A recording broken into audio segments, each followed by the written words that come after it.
with your tuck shops, are you making full meals, like full lunches as well? So full cooked lunches and things like that? So you are obviously emphasising using vegetables.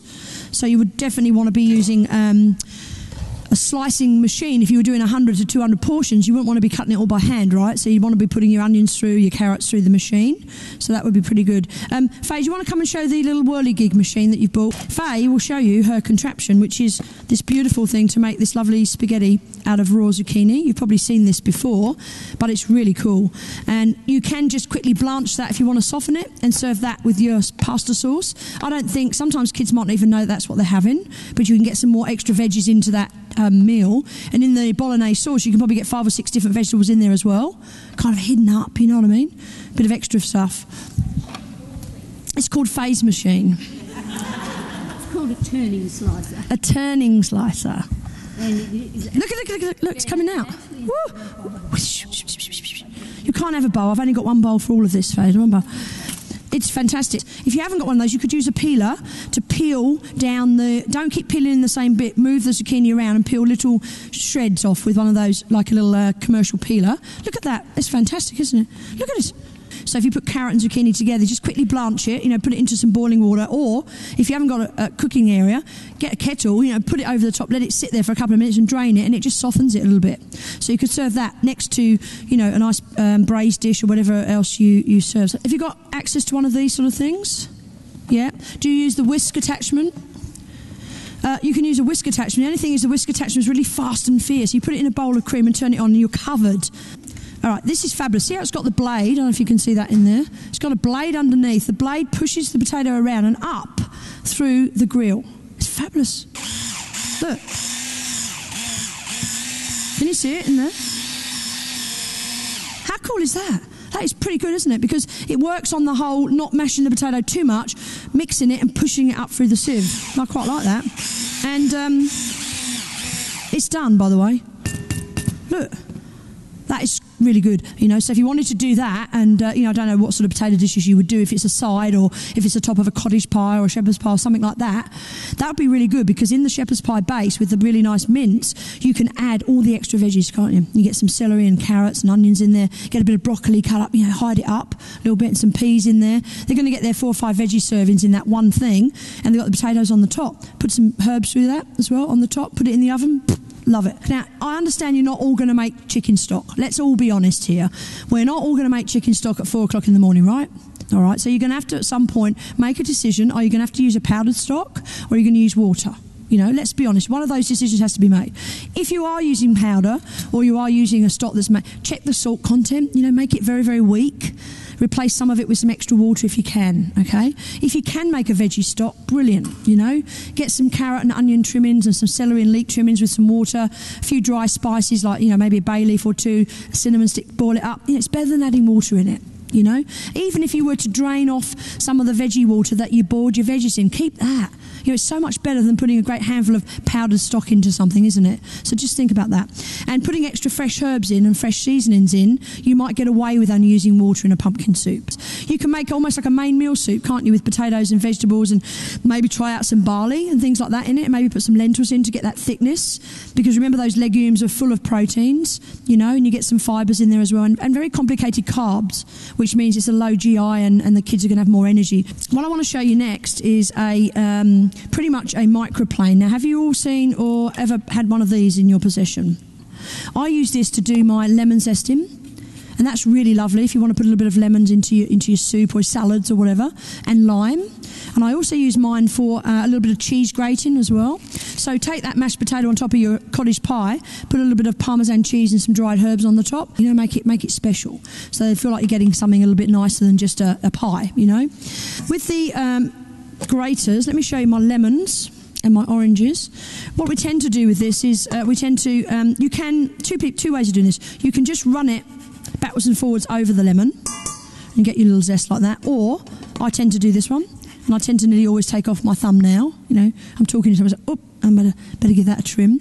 Looking in there for my thumbnail. But look, this way you get all this lovely aromatic lemon off, and the juice and the flesh of the lemon can be used for something else. So if you put that with some oil, olive oil, some of your fresh herbs from your garden, if you've been lucky enough to be able to grow some herbs, put that over your zucchini pasta, a little bit of Parmesan cheese and some fresh herbs on top. It's a fabulous thing, and it tastes great. Because that's the thing, isn't it? We've got to get kids to eat these things. We've got to make them look good. Yeah, we all eat with our eyes, and kids are no different. They want to see it, but they also need it to taste great. And if it can be a bit funky as well, they love that. You know, something a bit tricky. But yeah, you get quite a lot of nice lemon zest and orange zest, which is lovely, you know, off of there. And then, of course, you can use the same thing. Obviously, you have to give it a bit of a wash, but you can imagine I don't have a wash-up area here. But yes, it's really cool for doing nice cheese. Look, really, and no energy whatsoever, you know. I'm just rubbing that across there. And it comes out really, really fine, which... two things. One, it looks nice. Two, you get to use less. So you're not having to do big chunks of cheese. You sprinkle it over the top. So over the pasta and over the bolognese and a little bit of fresh cheese, you know, that would be good. And this whole block of cheese is about $4 or $5, so it goes a long way when you use one of these microplanes. You can also use one of these. Who has this? Do you have one of those? I like that. What was really good was Faye's got all these things from home, which necessarily means that you guys might have that as well. And I don't want to be disrespectful to you. Some of you might be chefs, you know. You might have a whole $2,000 knife kit, you know, and some of you may not. Are you the mays or may nots? May nots. Then you will be someone like Faye that might turn to something that you can get out your drawer at home. So this is good too. Look, perfect. Nice and easy. And no energy. This is another thing, is that when you're working in busy kitchens as well, not only do you want to be able to enjoy what you do, but you also want to save a bit of, you know, it's hard work, isn't it? You're on your feet all day, and we're in Queensland, so we're going to be in hot kitchens, you know, it's exhausting. We have to try and preserve ourselves a little bit as well. But of course, you know, we want to make sure that we are doing the right thing food-wise, but we want to make sure that we put a lot of love and energy into that. So Faye, can I get you just to give that a wipe down for me? Thank you. I'm going to also show you the microplane at its best. I mean, lemon juice is a great thing, I understand that, but you can also use it for ginger, and you don't even have to peel the ginger. You can actually just use the microplane for the ginger, and you can do the same thing with garlic. And you can use a garlic press as well, but I want to show you 2 or 3 ways of doing garlic with different gadgets. Up here. I want to know what this pencil sharpener is. I don't know. What is that? Oh. Faye will show you the pencil sharpener. Look, can you see that? It's like Alice in Wonderland. I've gone into like the Alice in Wonderland pencil sharpening room. The pencil sharpener. This has got all this stuff out of her thing. There we go. Peeler on the end, so you can peel your carrot. Yeah, what's the pencil sharpener bit for then? You treat your carrot like you're sharpening a pencil. Nice. So it's a honestly. And if you roll short bits.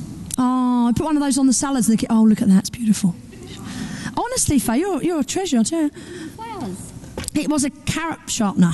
I like that. She told me about that, but look at that. Look. So you can do you make sushi and stuff like that for your kids? What about put one of those on? No, but won't it present nicely, you know? Put a nice leaf underneath, nice salad leaf, and put a little bit of carrot on there. It doesn't take 5 minutes, does it? I like that. I have seen it before, I was just teasing. But look, it is quite nice.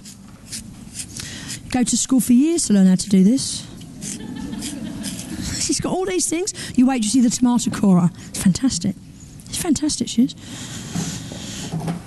Look. Oh, beautiful, beautiful. Look at that. See, kids love that, wouldn't they? Beautiful. All right, nice. We've also got julienne cutters as well. Julienne being the strip cutters as well. I want to show you something on those lines in a moment. This is a tomato cora. It's in this. Let me show you that. Now, I would just use a knife, of course. I'll take my little knife and just take it. This is a little cora. You push it in, turn him round, and you take the cora out like that. It's pretty fast, pretty good. Another one of Faye's. Her drawer's empty at home, isn't it? Let me show you how to crush garlic. Take off the bottom section of the garlic, the hard bit that's attached to the ground, you know, the hard root section. What I was taught to do is just take my knife and just flatten, like so, and then just pop it out of its skin, just like that. Easy, yeah? Easy. Can do that. So let's just basically take the bottom off, just give it one smack, and you can then just pop it out of its skin nice and quickly. You can grate the garlic using the microplane, and you can also just peel the clove like the old-fashioned way and then pop it through the microplane. You get some really nice smashed garlic. Or you can chop. Let me just show you what I mean. See?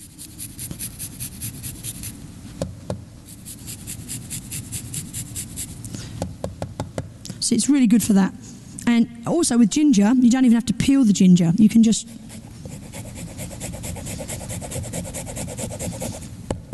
Look, it's really good. And basically you don't have to buy those horrible jars of stuff, you know. I mean, we do for speed, but how quick is that? You don't even have to peel it. Buy the fresh one and grate it fresh, so much better. You're going to get so much more flavour out of that. So yeah, no, not even any grating, not even any, peeling. Straight through, and then you're getting the peel on the outside as well, which must be better, you know, than not having it. So the roughage is kind of there, which is really nice. What I'll do is I'm going to put the cauliflower on first. I'm going to make a cauliflower couscous using this. I've got some cauliflower that's all been cut up here. I'm taking it off the stalk, obviously. It's going to go into here. Use our machine. Talk amongst yourselves for a minute. All right. Have you got the other ingredients there, Faye? Can you see inside? I'm going to go down inside that. Can you see how that looks now? It looks like couscous. It's really good, actually. But anyway, thank you. All right, can you get that out for me, please? All right, so we've got some chopped celery that's been cut up into nice pieces, like little brunoise pieces, chopped up. You can use your machine for that. If you haven't got the skills or you haven't got a sharp knife or the time, bits of celery, just pulse in the machine to break it up a little bit. We've also got some capsicum, which was cut up by hand, but you could use a chopping machine if you wanted to as well. I'm just going to add all this to this lovely cauliflower. We've got raw corn. This is a raw dish, remember, so we've got raw corn on the cob, which is really sweet. It's beautiful. We're going to put some chopped celery into there. We're going to put some raw sweet corn into there. A little bit of Spanish onion, all using the machine to chop, of course. And I just need that machine back for the nuts, thank you, Faye. We're just going to put some nuts in now. You, I know, have to be very careful of nuts. Is it all right if I put nuts in for you today, though? Would that be all right for you to eat? Anyone allergic to nuts? If you are, don't participate in sampling this one. But the recipe does have nuts and seeds in it. But you guys can see that? Beautiful. So let me just show you what happens when you break all that up. Look, it's really lovely. I'm going to add some goji berries. Someone asked me about superfoods today. Goji berries, these little red berries. They're an ancient berry and they have more iron than red meat. They have more vitamin C than oranges and kiwis put together. So put some of those in there. It could be a little bit expensive. So you could use dried cranberries or if necessary you could use sultanas. But remember the sultanas have quite a lot of sugar in them. The goji berries don't. I'm going to add some Brazil nuts and some almonds. I don't put that in with the cauliflower because I'm frightened that they'll go to dust like a meal, you know. I'm going to put some lemon juice in. And we've got our lemon juice, and Faye's got this to show you as well. Look, lemon juicer. Do you want to do that? Or can I do this one? Oh, wait a minute. Oh, beg your pardon. Go on, off you go then. She's going to do that. I'll do the old-fashioned one. Yeah, I'm finished. Come on. See? There you go. Yeah, but I'm finished. Here we go. Yeah. All right. And oil, thank you. All right, so look, we put the lemon juice. See, that was just a gadget, the gadget wars there. All right, but anyway, you can see the cauliflower. It's all done. We're going to give you a little taste test of this.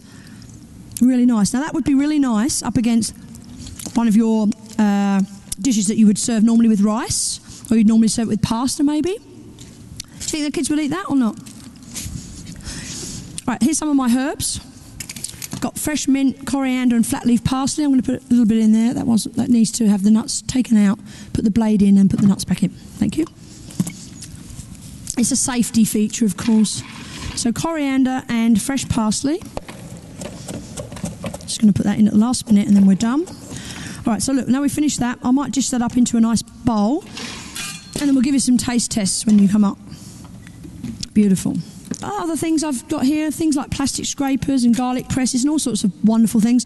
We can go on and on and on. There's so many things that we have in our kits. We're really lucky. But if you wanted to buy yourself a couple of things, I would probably suggest buying yourself a microplane of some description, even if you just bought yourself a handheld grater, fine one, you know, something like that. I mean, these are cool as well. These are great. I mean, you can grate your apples with that. Beautiful. You know, straight over your couscouses, straight over your quinoas into your salads, you know. And you can even grate cabbage if you have a bigger one. You can actually do that for your coleslaws as well. Health up your coleslaws a bit as well. If you're going to do a coleslaw, put in things like some berries, or as I said, some gojies if you can, or cranberries. Put in some fresh fruit, like put in some apple if you can do that as well. Do you buy mayonnaises? You don't make your own? You buy it, do you? If you wanted to make your own with a blender there, just put maybe 3 or 4 egg yolks in there. Just stand talking to your friend while you just pour the oil in. It takes about a minute to make, 400 mils of mayo. You can put a little bit of lemon zest into it, a little bit of lemon juice, a little bit of garlic, and you've got nice lemon and garlic mayo. So remember, 1 egg will take 80 to 100 mils of vegetable oil. So 4 eggs, 400 mils of vegetable oil. Just turn it on and then add your oil in a slow stream, and it will make it a beautiful mayo for you. So you don't need to put mustards and vinegars in, just a bit of lemon rind, a bit of lemon juice, maybe a bit of garlic, and it's absolutely beautiful. So you can put that into your wraps and your sandwiches and your rolls and things like that.